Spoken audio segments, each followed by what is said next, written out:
Hello friends. I think आप सबने ये न्यूज़ तो देखी ही होगी कि हमारे देश की जीडीपी 23.9% गिर गई है। न केवल हमारे देश की जीडीपी बल्कि इन सब बड़े देशों की भी जीडीपी कोरोना के चलते गिर गई है। As per analysis by government, construction, manufacturing and transport industries among the hardest hit to drop GDP this year. The figures reflect the onset of India's deepest recession since 1996.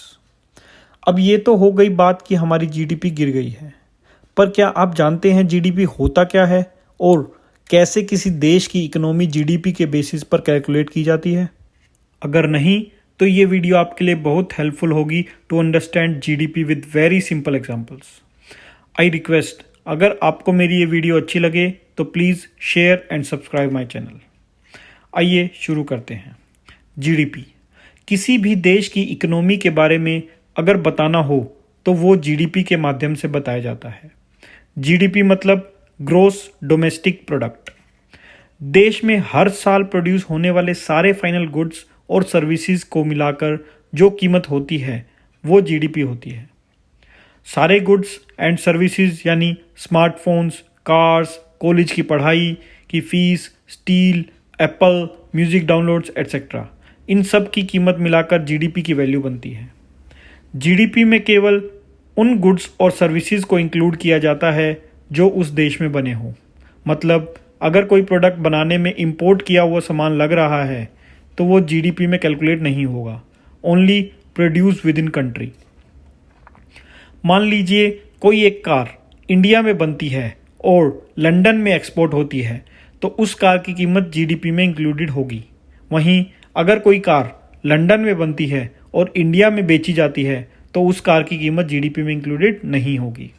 हर साल का produce यानी GDP जिस साल का आप calculate कर रहे हैं उस साल में जो प्रोडक्ट्स प्रोड्यूस हुए हैं सिर्फ उन्हीं प्रोडक्ट्स को जीडीपी कैलकुलेशन में इंक्लूड किया जाता है। मान लीजिए किसी साल में एक मोबाइल प्रोड्यूस हुआ और 5,000 में उसी साल में बेचा गया तो ये 5,000 रुपये जीडीपी कैलकुलेशन में उस साल में इंक्लूडेड होंगे। मगर वही मोबाइल अगले साल सेकेंड हैंड के तौर पर बेचा गया तो इस सेकेंड हैंड मोबाइल की कीमत जीडीपी में काउंट नहीं होगी। यानी सेकेंड हैंड प्रोडक्ट्स की वैल्यू जीडीपी में कैलकुलेट नहीं की जाती। जीडीपी में सिर्फ फाइनल गुड्स को ही गिना जाता है। फाइनल गुड्स में फिनिश गुड्स और कैपिटल गुड्स आते हैं। फिनिश गुड्स यानी कि जो गुड्स आप सीधे इस्तेमाल करते हैं, जैसे मान लीजिए आपने कोई टी शर्ट खरीदा सीधे अपने इस्तेमाल के लिए तो उसे फिनिश गुड्स कहा जाता है। लेकिन कॉटन जो इस फिनिश गुड को बनाने में इस्तेमाल हुआ उसे इंटरमीडिएट गुड्स कहा जाता है और इंटरमीडिएट गुड्स जीडीपी कैलकुलेशन में इंक्लूडेड नहीं होते। कुछ ऐसे भी गुड्स होते हैं जिन्हें कैपिटल गुड्स कहा जाता है जो फिनिश गुड्स को बनाने में मदद करते हैं। जैसे कि आप गेहूं उगाने के लिए ट्रैक्टर खरीदते हैं तो गेहूं हमारा एंड प्रोडक्ट है, मगर कैपिटल गुड्स के तौर पर इस ट्रैक्टर की कीमत भी जीडीपी में इंक्लूडेड होगी।